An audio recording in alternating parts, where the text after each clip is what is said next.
you'll know that I'm good long as you're here with me. To be drunk and in love in New York City.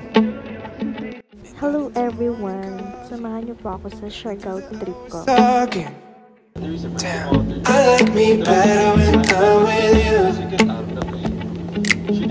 I like me better when I'm with you.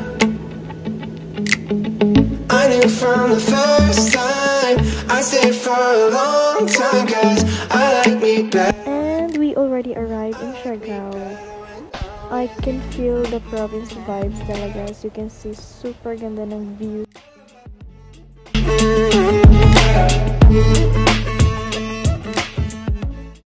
And ayun nga, since lunch na kami dumating dito na din kami kakain sa Curvada. We're here now at Curvada. We're gonna eat lunch.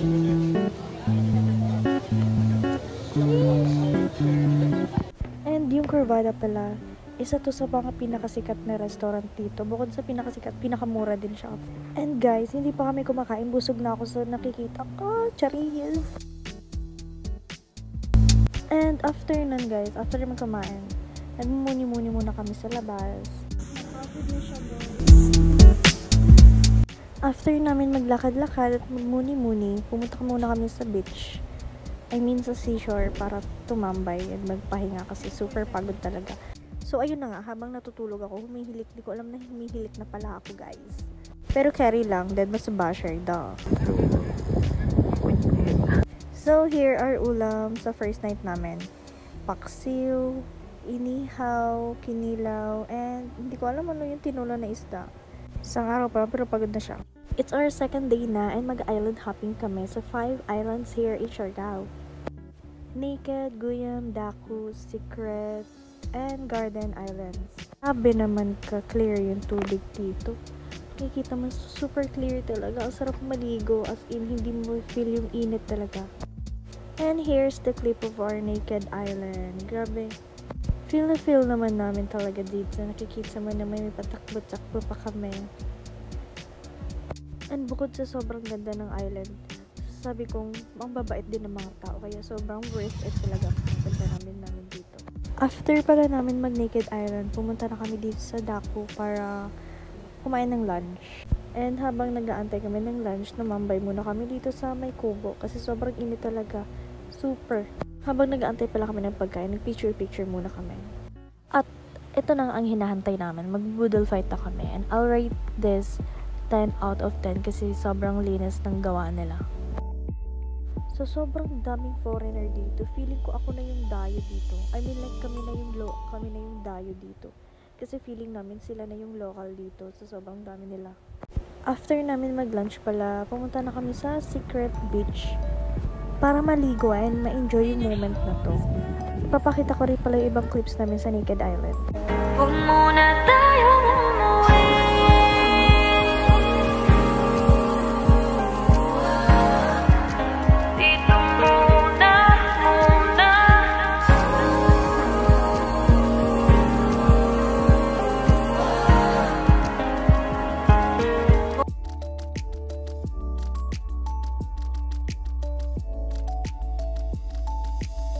After namin mag-Secret Beach pala, nandito na kami sa Garden Corals para mag-snorkeling and isight yung mga corals.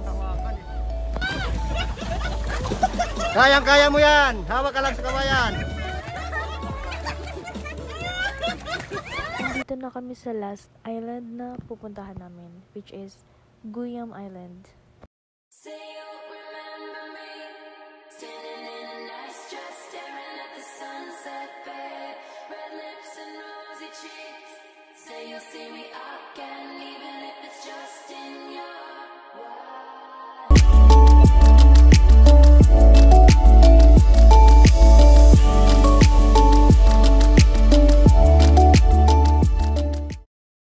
And after a very productive and sobrang nakakapagod na araw na yun, nag-beach party na kami kinagabihan.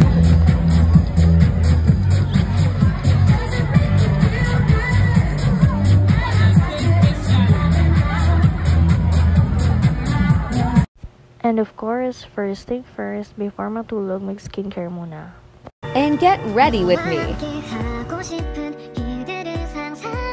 게 요즘 내 일상이 되고 너의 즐거워하는 모습을 보고 있으면 자연스레 따라 웃고 있는 걸 너의 행동에 설레야 하고 뒤척이다가 지새운 마음이 많아지는데 이건 누가 봐도 사랑일 텐데 종일 함께면 질릴 텐데 나 돌아서도 온통 너인 건 아무래도 사랑인가 봐.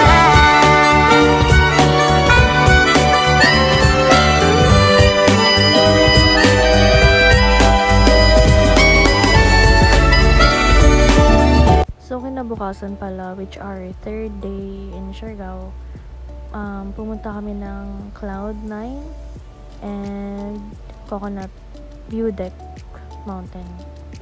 And grabe, sobrang ganda talaga ng view ko. As in, super talaga ang pog. Charis, gusto ko siya tabihan pero feel ko nahiya ako. So, yeah.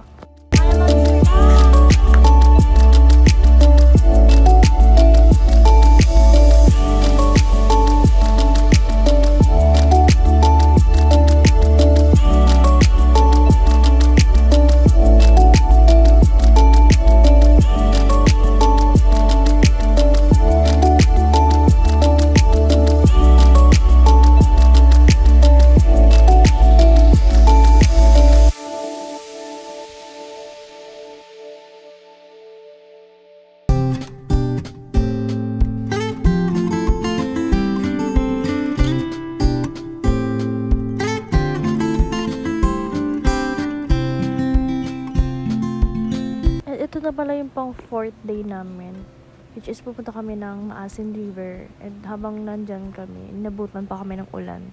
Kaya, na-enjoy naman namin, pero yeah, ayun nga, medyo hassle kasi nga umuulan.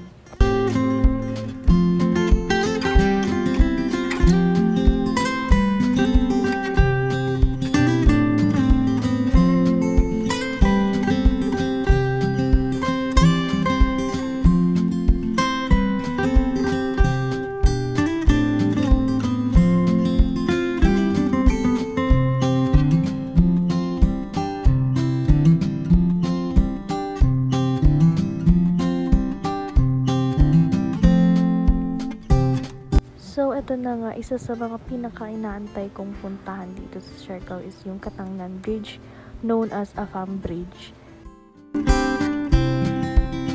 So far, nothing special naman sa araw na to.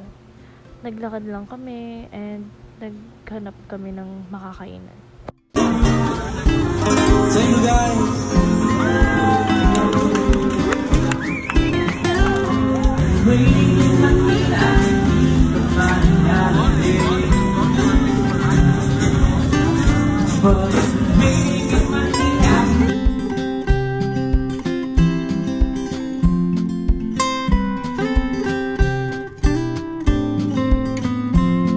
After a very short vacation, uuwi na kami going back in Manila.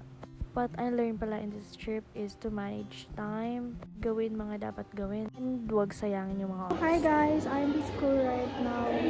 I'm going back to normal life na as a nursing student. So, eto na nga, nasa school ako para mag-practice ng dance namin para sa health assessment namin for last RATDAM.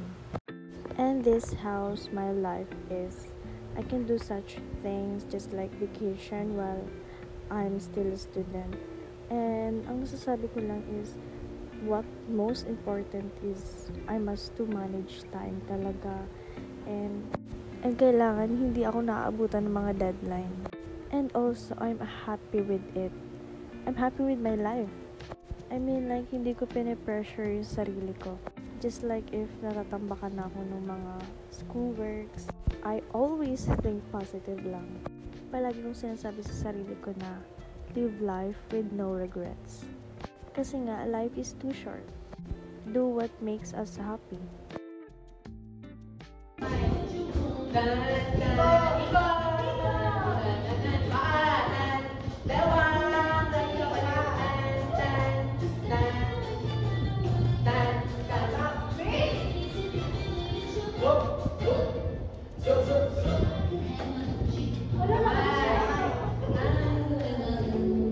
And that's all for my travel vlog. I hope you guys like it.